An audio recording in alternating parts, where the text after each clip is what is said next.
28 ans, mon conjoint se nomme François et je suis la maman d'une merveilleuse petite fille de 4 ans, Ève. Née à Martigues, je viens d'une famille catholique dont la pratique se révèle lors de grandes célébrations. Merci l'onction pour ces belles questions. La première question, qu'est-ce que l'espérance? Je répondrai par une image. Une petite bougie, une lueur au fond de soi qui nous permet de trouver les ressources nécessaires pour avancer dans l'obscurité, face à l'adversité et les obstacles de la vie. Une flamme incandescente et éternelle dans le cœur. D'essence divine, l'espérance nous permet d'attendre avec la confiance la réalisation de nos plus profondes aspirations.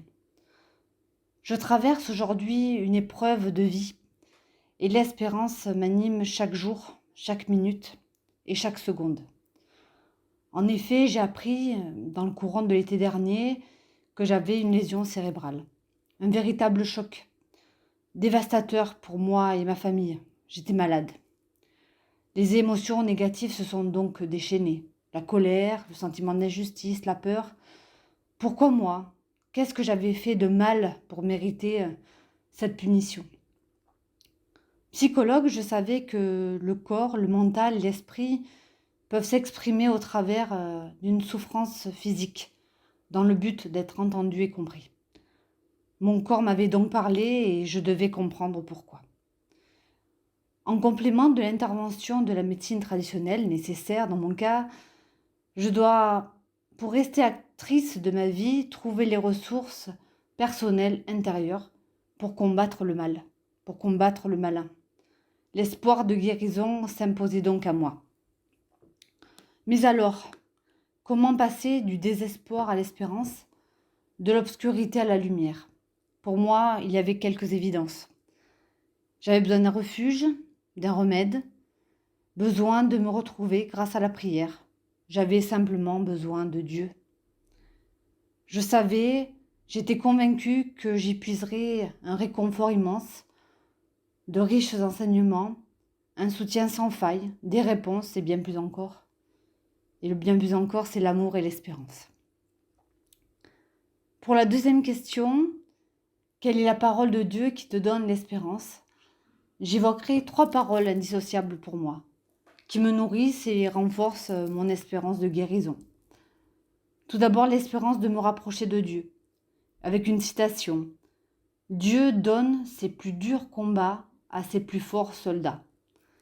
Effectivement, c'est dans les épreuves qu'on tisse une vraie relation à Dieu. Nous sommes tous les soldats du Seigneur, engagés pour lui et en lui, dans l'obéissance, l'abnégation et la résilience. Il me fallait certainement cette épreuve pour revenir à lui, me permettre de trouver le courage, d'accepter et de combattre. Dans la Bible, il est écrit « Car je connais les projets que j'ai formés pour vous, dit l'Éternel, projets de paix et non de malheur, afin de vous donner un avenir et de l'espérance. » Jérémie. Ne soyez donc point en souci pour le lendemain, car le lendemain prendra soin de ceux qui le regardent. À chaque jour suffit sa peine. Matthieu. Ensuite, c'est la parole de Marie. Je trouvais l'amour par l'intercession de la Vierge Marie vers son Fils Jésus-Christ et notre Seigneur. En tant que maman, je me suis instinctivement rapprochée de la Vierge Marie. Elle soulage mes peurs, adoucit mon cœur, ma maman Marie.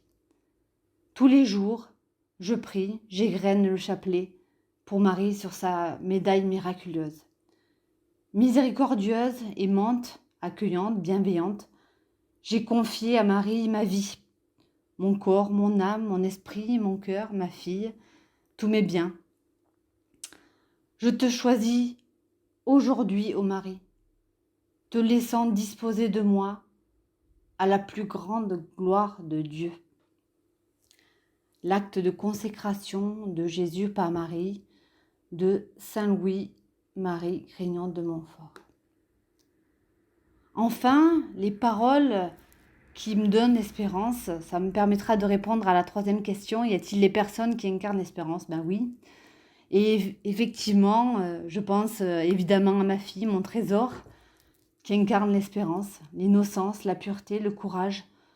Les enfants nous transcendent à bien des nouveaux. Ensuite, l'espoir naît également de ma famille et de belles rencontres qui n'arrivent jamais par hasard. L'espérance d'union, de solidarité, d'aide, de soutien et de communion pour ne plus jamais se sentir seul. J'aurais tant de personnes à citer et à remercier ici, mais pour la paroisse de Martigues, je pense à Amélie et sœur Véronique, qui sont venues nous cueillir, moi et ma fille, nous tendre la main et nous soutenir dans l'épreuve. Un sourire, un mot, un geste, une pensée, et la journée s'illumine. L'union de prière n'est pas qu'une simple vue de l'esprit. C'est devenu, grâce à elle, une union de cœur, quasi viscérale, une énergie quasi quantique tournée vers le divin. Fraternellement, merci. La dernière question, qu'est-ce qui te donne l'espérance en ces temps difficiles ? Plusieurs choses. Chérir la vie, les belles rencontres et continuer ce combat pour guérir. Cheminer dans l'amour et dans le sens de la vie, dans le sens de ma vie, afin de servir et travailler au mieux dans la vigne du Seigneur. Garder la foi et le courage, Dieu est avec nous, Dieu accomplit toujours ses promesses. Et enfin, si l'espérance devait se résumer qu'en une seule et unique phrase, ce serait « Que ta volonté soit faite sur la terre comme au ciel. » Amen. Il disait,